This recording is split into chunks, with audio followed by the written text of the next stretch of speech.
Iqra'ul Qur'an, Al-Qur'an li kitabi. Hari H, jamnya jam J, detiknya detik D, menitnya menit M.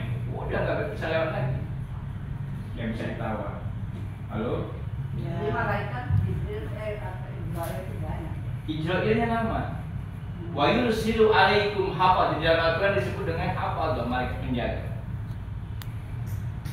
70 kali setiap hari. Nengokin buat kita. nggak yang tua, nggak yang muda. Semua yang muda. Nggak yang tua, nggak yang muda. Iya. Iya.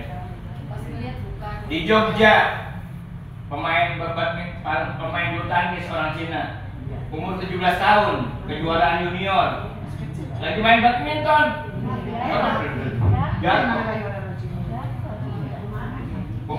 Gak mesti tua, masih muda. Serangan jantung itu. Iya. Serangan jantung masih muda ya. Statusnya. Allah tahu disiksanya siapa yang dikehendaki sama Allah dan diampuni bagi siapa yang dikehendaki. Ya.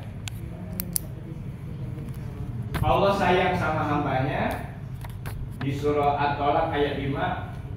Yang orang yang bertakwa, yang dia penuhi perintah Allah, yang dia jauhi larangannya, yukaffir anhu sayyi'atihi. Pada saat akan ada siksa, ada ampunan, ada siksa, ada bahagia. Wa yuqim lahu ajra, pada saat itu ditimbang antara baik dengan buruk. Banyakan jeleknya. Ternyata ini aib-aib ibu, kesalahan ibu. Tapi Allah sayang. Wa yuqim, karena dia rajin ngaji, rajin sholat, menjaga baca Al-Quran, menjaga bakti sama keluarganya, bakti sama orang tua, sama suami, sama anak-anaknya, ngedidik. Yang jelek tadi, Allah bilang apa? Wa yukaffir anhu sayyi'at, Allah tutup ini yang jeleknya tadi. Jadi ada yang beda antara diampunin sama Allah sama dimaafkan sama Allah. Kalau bahasa Al-Quran Allah mengampuni ibu, video ibu yang jelek masih ada, nanti ibu diperlihatkan videonya. Tapi ibu doang yang lihat, orang lain yang lihat. Wah iya dulu masih belum nikah, wah gua begini jelek. Tapi kita doang kalau ibu diampunkan. Tapi kalau ibu dimaafkan sama Allah, videonya dijerek. Hilang semua. Kan ada bahasa ya, artinya itu saya bilang tadi, al-afu, kalimat afwa dengan kalimat Gofur itu bedanya adalah ya dalam satu tafsir, kalau yang tadi diampunin sama Allah video masih ada, tapi ibu doa yang lihat. Artinya di videonya masih ada, kita bisa melihat. Nggak dihapus permanen. Tapi pada saat Allah udah maafkan dia, ya, bukan sekedar diampunin, tapi dimaafkan, videonya di-delete. Langsung dia lihatnya senang-senang aja udah. Lebih tinggi dimaafkan. Iya. Berarti Itu salah satu. doanya, ya Allah maafkan saya. Ya, beda dalam penafsiran dalam penafsiran beda. Yang jelas tetap kalimatnya nanti Robi Bili, nanti penempatannya ke Robi Bili waliwa hidayah. Bukan pengampunan yang begitu, kan lebih dalam lagi kali. Betul. Jadi maksudnya adalah apa? Maksudnya ini di sini. Jadi Allah tahu siapa yang disiksa nanti dan siapa yang diampuni nanti. Ya.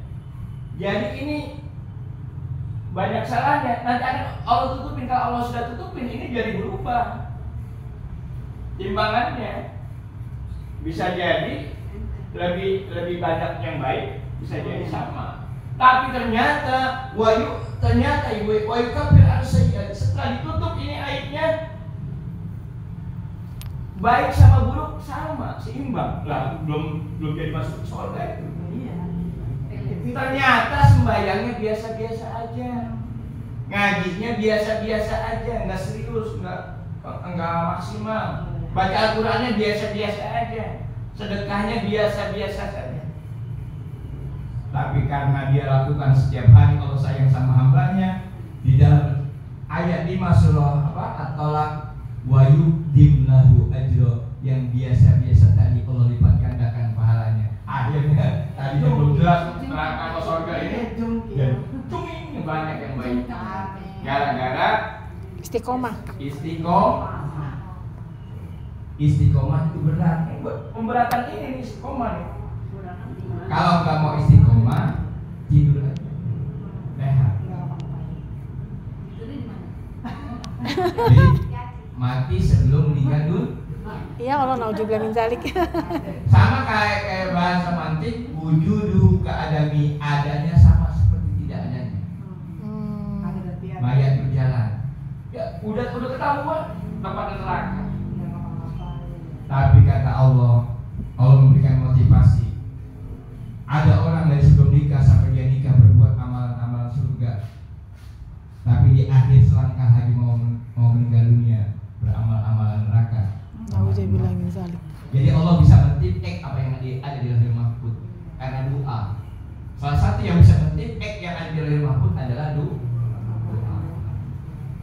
Jadi sebelum nikah sampai nikah beramal amalan neraka, tapi di akhir hidupnya beramal amalan surga, masuk surga. Jadi Allah bisa men-tip apa yang tercatat di lahir mahfuz. Karena kita ada sana jodohnya, ajalnya. Termasuk Allah bisa SMS, WA, Israel kalau memang bisa di hari H-nya, jam D-nya, jam G-nya, detik D-nya. Halo? Enggak telepon Amir dulu, telepon Israel dulu. Halo? Yang penting kita semangat istiqomah mengaji, baca Al-Quran, ya nyiapin kopi, itu semuanya udah. Bawaan malas buat BTBT ini udah bawain aja. Memang itu begitu prosesnya. Begitu jalanin aja. Padahal kan perasaan memang nggak enak. Ibrahim coba ibu. Udah kepengen punya anak dikasih anak Ismail. Disuruh Allah suruh ninggalin anak dan istrinya. Kan perasaan dalam hati sebel. Gua udah kepengen anak, udah doanya udah dikabul, dapat anak, dapat istri. Pas disuruh tinggal, udah biarin dia tinggal di Mekah, di lembah Mekah. Lu sana berangkat kemana? Bahasa kitanya ke istri tua lu, Sarah, di Palestina Madian. Ternyata Allah sudah atur. Apa? Sarah. Ternyata Siti Sarah terprovokasi, akhirnya punya anak karena istri mudanya punya anak. Jadi itu perintah Allah. Ada apa sih orang harus ke Madian, harus ketemu Sarah? Sarah belum pada saat nikah dengan Sarah memang sengaja belum dikasih anak dulu. Perjalanannya harus nikah dulu sama Siti Hajar orang Mesir. Dan karena Ismail adalah nenek moyangnya Nabi Muhammad SAW. Ibu lihat di kitab Maulid dikatakan Ismail. Karena dia adalah nenek moyangnya Nabi Muhammad SAW. Sedangkan harus segera ke sana kan, udah kepengen anak, udah dapat istri, tapi disuruh tinggalin, udah jauh. Kesal juga sih Hajar, udah jauh. Abi ayah, pas nengok ini perintah Allah neng. Udah. Oh iya baik kalau memang itu perintah Allah. Siti Hajar udah ditarbiyah, udah diajarin diajarin supaya cinta sama Allah, dicinta sama Allah dan seterusnya. Begitu juga Ismail kalau masih kecil udah diajar. Udah bu, alhamdulillah pas sampai Madian, nggak lama kemudian Nabi Ishak lahir dari Siti Sarah. Karena inilah yang akan menurunkan Nabi Isa alaihissalam. Coba kalau nggak ada Nabi, nggak berangkat ke Madian Palestina, nggak kumpul, nggak berkamar sama Siti Sarah. Orang tua Ishak nggak jadi. Siapa Ishak itu? Ishak itu anaknya ayahnya Yakub. Yakub cucunya siapa? Ibrahim. Mamangnya Ismail. Mamang beda emak. Ishak bu, Yakub nama lainnya adalah Israel. Di Al-Quran ada surat Bani Israel atau surah Al-Isra surah 17. Bani Israel itu adalah anak-anak cucu berujuknya Nabi Yakub alaihissalam. Nabi Yakub istrinya 4. Istri yang kedua melahirkan Nabi Musa alaihissalam. Istri yang keempat melahirkan Nabi Isa alaihissalam. Coba kalau nggak ada Ishak, coba kalau nggak ke Madian, jadi Tapi akhirnya pada saat pulang ke Mekah disuruh sembelih anaknya. Tapi ngobrol dulu sama istrinya, ngobrol dulu sama anaknya Ismail. Ini perintah Allah. Ya Allah, kata Ismail, ayah, kalau memang ini perintah Allah, kerjain. Mudah-mudahan saya termasuk orang yang sabar. Itu kalau anak udah diajarin ngaji, nggak ngangguk. Gua pasangan kita sama suami kita sama istri bisa. Jadi pada saat ada sesuatu yang kira-kira sudah mentok, akan Allah kasih jalan keluar. Apa yang terjadi kemudian? Ngobrol. Yang Allah nilai, jadi yang penting istiqomah penuhi perintah Allah. Maksudnya itu istiqomah penuhi perintah Allah. Walaupun capek, bete, males, ngantuk. Oh ternyata langsung ngobrol sama istrinya. Oke.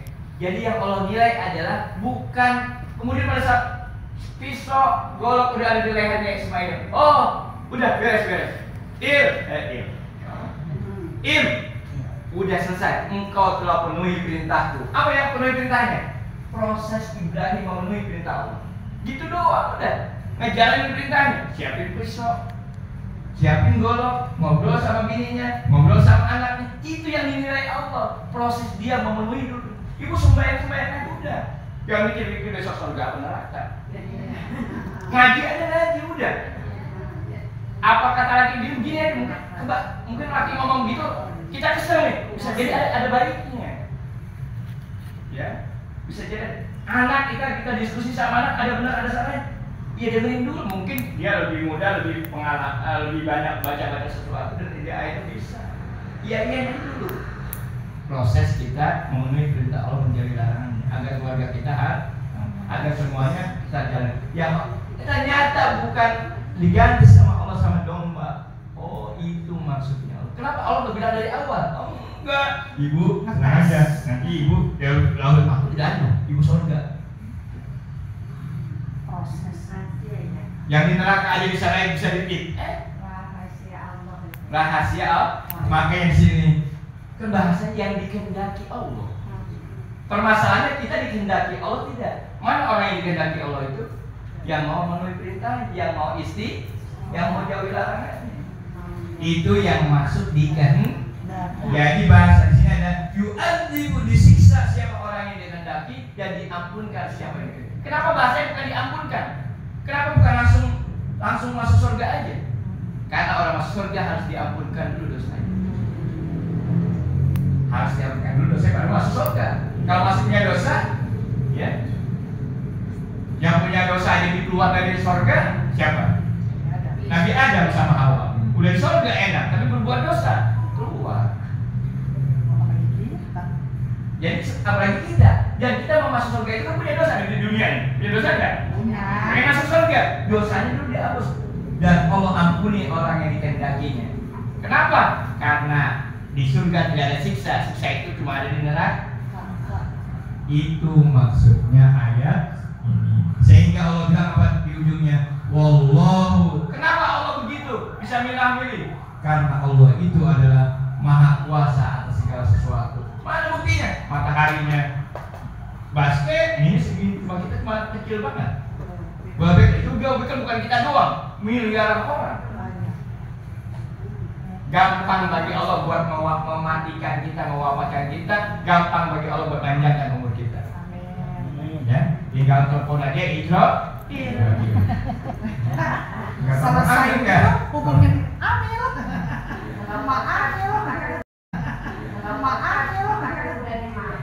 Kemudian itu yang disebut ridho. Ridho siapa? Ridho Allah itu, Kak. Jadi yang kita harap adalah ridho Allah. Yang kita harap adalah mardotilah ridhoan Allah. Kalau Allah ada ridho, kalau kita masuk neraka, cepetin sama Allah, cepetin di neraka, Diampunkan dan dimaafkan gitu mungkin. Iya, begitu ya Bu.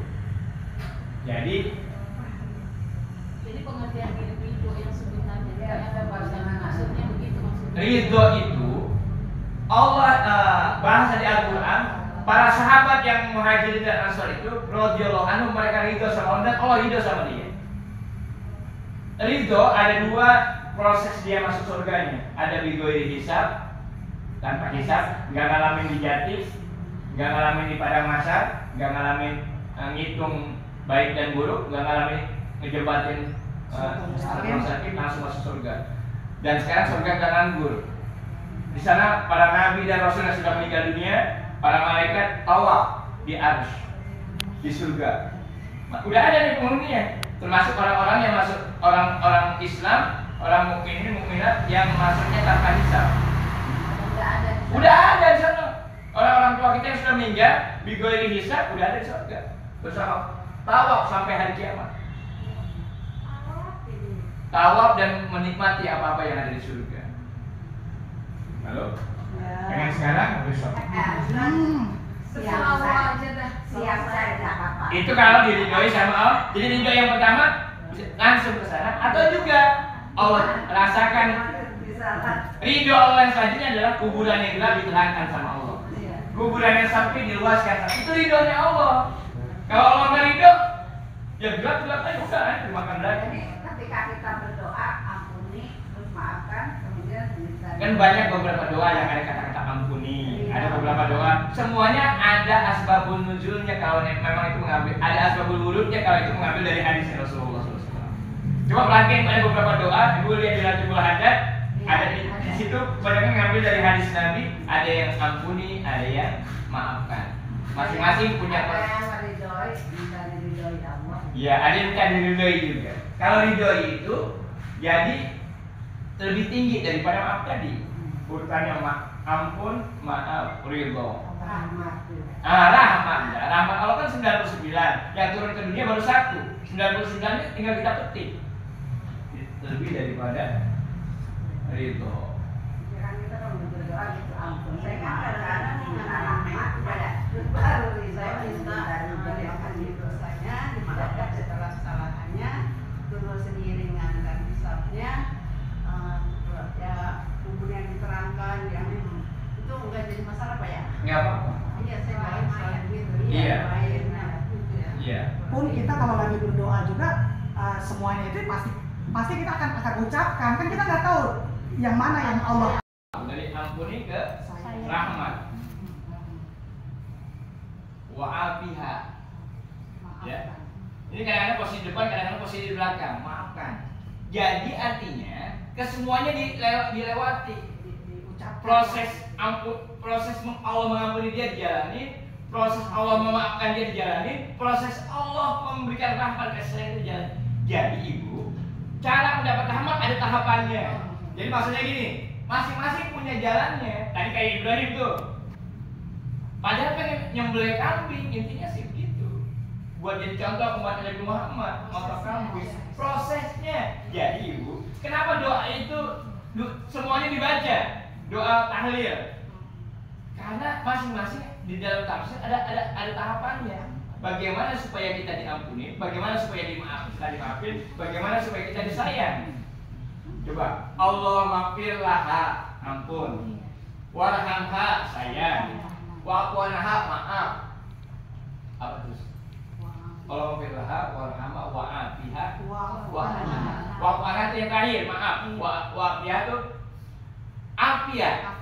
Ibu pernah dengar sehat walafiat. Jadi sehat itu cenderung fisik, afiat cenderung batin. Mudah-mudahan ibu sehat walafiat. Orang-orang pakai masih bahasa Arabnya masih dipakai. Jadi aslinya adalah mudah-mudahan ibu sehat dan afiat. Aslinya ya. Kalau kita di Indonesia kan, mudah-mudahan ibu sehat lahir, sehat batin. Jadi afiat itu sehat batin. You understand? Oh, bisa bahasa Inggris.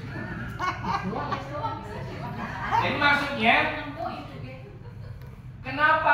kenapa Nabi ini mencontohkan para ulama mengiaskan? Kenapa membacanya semuanya? Supaya tahapan-tahapan itu kita lalui semuanya. Tahapan disayang, tahapan diampun, tahapan dimaaf, tahapan dapat sehat yang batin tadi semuanya ikut. Jadi perfect, sempurna. Itulah arti dari manusia sempurna. Apa? Allah maghfirlaha warhamha wa'afiha wa'afanu. Bahwa sih lagi lain gitu ya. Panjangan. Terus? Ya maksudnya sama aja kayak kita naik tangga kan. Iya. Kan naik tangga kita kan pengen pasti kan paling atas, paling puncak. Nggak mungkin kita dari sini bawah langsung naik ke atas. Nggak ada. Pasti kan prosesnya itu mungkin doanya itu Pak Ustadz ya. Iya betul. Contoh ridho Allah fi ridho walidain. Jadi yang disebut langsung puncaknya. Kenapa bukan pakai rahimah? Sayang. Kenapa bukan ridho Allah fi ridho walidain? Kenapa bukan rahimahullah fi rahimah walidain? Kenapa langsung ridho? Allah ingin yang puncak buat orang tua. Saking besarnya gitu. Saking karomahnya orang tua. Karena mulia. kalau ibu punya orang tua di rumah, itulah malaikat ibu di rumah. Enggak usah nungguin hijrahnya juga, malaikatnya udah ada di situ. Pak Ustadz, artiin ridho Allah fi ridho walidain kan kasih Keridhaan Allah terletak pada keridhaan orang tua. Makanya itu ada di orang tua itu karomah. Karena ridho itu ada di situ. Gak usah nyari-nyari kemana. Oke, kita ziarah kubur kemana-mana, tapi ziarahi dulu yang dekat itu. Ya Bu, karomahnya di situ, malaikat kita di situ, malaikat yang berwujud itu ibu kita. Alhamdulillah yang masih punya orang tua. Yang nggak punya orang tua yang dikubur, ziarahi kuburnya, doain. You understand? Ya selesai satu ayat, mudah-mudahan satu ayat bermakna buat kita semuanya. Pada hari Nabi pulang kampung, bawa oleh-oleh nih kali ini dari Madinah, ya, bawa oleh-oleh. Pada hari Nabi pulang kampung, tapi kemudian belum saat masuk ke rumahnya, informasinya Nabi lagi mandi, sedang mandi. Nabi sedang pulang kampung, mau keringat naik pesawat, naik apa kali, naik kontrak, mandi, keringatan. Di bahasa kita begitu. Informasinya kata orang dalamnya, kata pembantunya Nabi sedang mandi, dan beliau sedang mandi. Nah, posisi Nabi mandi, Fatimah di mana? Fatimah siapa? Fatimah? Fatimah siapa? Ini rumah zaman dulu ya, rumah zaman dulu. Belum ada kamar mandi, belum ada kamar tidur, belum ada. Nabi memang rumahnya luas Bu. Tapi kalau ibu masuk rumahnya, belum. Ada kamar-kamarnya, kamar dua pun ada. Ya. Nabi itu rumahnya luas, tapi isinya kosong. Tempat tidurnya orang ada, tapi kamar-kamarnya ada. Terus ibu buka ke gerobak makanan, ada gerobak makanannya, tapi nggak ada makanannya. Nabi kalau ada makanan selalu habis, bukan dimakan sendiri, sebar-sebar. Di lemari bajunya nggak ada bajunya apa terbatas, apalagi tempat tidurnya. Itu cerita tentang rumah yang lebih besar. Nah, cerita kamar mandi. Nabi sedang mandi. Fatimah tahu anaknya Nabi memang udah izin mau mandi, udah izin sama anaknya. Dek, ayah mau mandi dulu ya. Datang itu tamu Umihan, ini anak walaupun itu saudara anak ponakannya. Langsung ibu ditutup pintu dengan kain sama Fatimah. Anaknya takutnya dilihatin sama wadon, ya, ramai pulang kampung, ya. Dan beliau sedang Fatimah menutupi beliau dengan kain baju, dengan kain panjang lebar. Ya, kayak orang nutupinnya orang itu dimandiin. Tapi tetap dia perintah sahabat-sahabat yang lainnya, dia walaupun demikian tetap dia mengucapkan assalamu alaikum. Ya. Jadi yang kalimat di sini kemudian kata Fatimah nutupin dia punya lagi mandi Nabi, maka aku mengucapkan salam kepada beliau. Kemudian ia menyebutkan hadis ini. Nah, ada hadis satu lagi. Jadi tetap mengucapkan salam. Apalagi ada di hadis yang lainnya, walaupun rumahnya kebuka, ibu tetap assalamualaikum dulu. Jangan ngomong itu tadi buktinya tuh. Fatimah udah tahu nih ada yang mau datang nih. Apalagi ini kisahnya ada di riwayat lain, ada juga yang ini buat pelajaran buat kita. pintunya melongo. Wah, orangnya ada kali ini. Enggak taunya lupa dikunci, lupa ditutup. Ada di kamar sebelah. Kamar sebelahnya kan dikunci lagi. Nah itu maksudnya ngasih pentingnya ngasih assalamualaikum. Dan 3 kali. 1 kali kan jawab. 2 kali jawab, 3 kali baru dijawab. Oh udah iya, pulang lah nggak jadi. Lagi itu ceritanya. Ini termasuk Nabi lagi mandi. Kan ini masalah aurat, masalah lagi dia punya privasi, punya kebutuhan pribadi. Tetap assalamualaikum. Ini ceritanya. Kalau nggak assalamualaikum, gua berapa itu? Nabi lagi mandi, tapi langsung Fatimah mendengar, ditutupin sama Fatimah. Itu fadilahnya mengucapkan assalamualaikum. Nah, kalau mengucapkan assalamualaikum kali, wah ibu lagi bawa duit nih. Udah 3 kali, neng, belum ada tamu bawa duit. Dipercepat itu maksudnya. Itu maksudnya assalamualaikum. Ini pelajaran dari Nabi. Langsung Fatimah nutupin. Coba kalau nggak ada assalamualaikum, Umi Hani kan cewek, walaupun ketemu Fatimah. Repot, apalagi kamarnya belum ada kayak sekarang. Nah itu dia.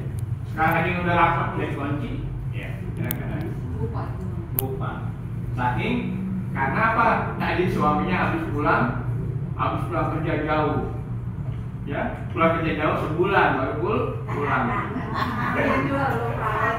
Akhirnya apa kemarin cerita kemarin gua tadi, Babe, kok Babe baru pulang ini bulat banget, nambah bukan berkurang, padahal habis kerja jauh, kerja berat.